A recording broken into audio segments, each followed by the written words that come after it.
Hello everyone, and welcome to the Plant Biodiversity series. In this video, we will be looking at Pteridophyte biodiversity. We will be working through a question from the Eastern Cape November 2025 Provincial exam.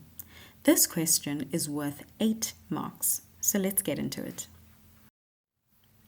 For question 2.2, we are given a diagram showing the Pteridophyte or fern plant. Remember that the word Pteridophyte literally means feather plant. On this fern, we can see label Y, label X, and we can see the roots that are labeled. I would like you to pause the video and answer the questions that follow. Thereafter, we will go through the answers. Right, so question 2.2.1 asks you to identify the type of stem at X. So we know that X is a stem, but the question is asking us to name the type of stem that it is.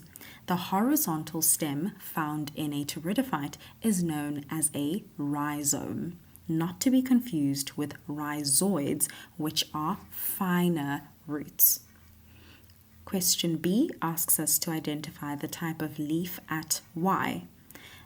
The type of leaf at Y is known as a frond. Remember that ferns don't have true leaves. Instead, they have these leaf-like structures called fronds. Question 2.2.2 asks us to name the cluster of sporangia usually found on the underside of the leaf at Y. The cluster of sporangia is known as the sorus. Remember, one sorus, many sori. Those sori contain many sporangia. Inside the sporangia are many spores.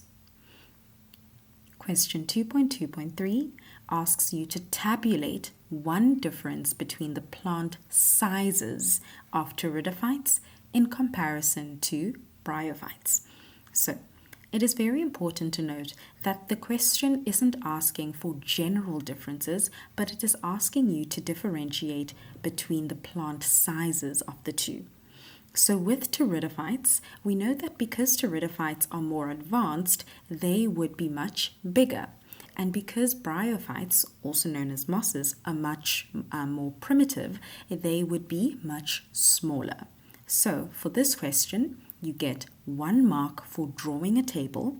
You would also get 1 mark for having a heading. Now, there is no heading written here, but an appropriate heading would be table showing the difference between pteridophyte and bryophyte plant sizes. Remember that your heading must contain both of the items that you are comparing. Your table should also have headings for each column, so pteridophytes and bryophytes. The last 2 marks are for stating the correct differences. Question 2.2.4 says, name 2 vascular tissues that are found in the roots of this fern plant. This is worth 2 marks. The first vascular tissue is xylem, the second is phloem. Remember, the word phloem starts with an F sound, so does the word food, and phloem transports food. They start with the same sound. The word xylem starts with the letter X, and the way I remember it is that the letter X is close to the letter W. W is for water. So xylem transports water, and phloem transports food.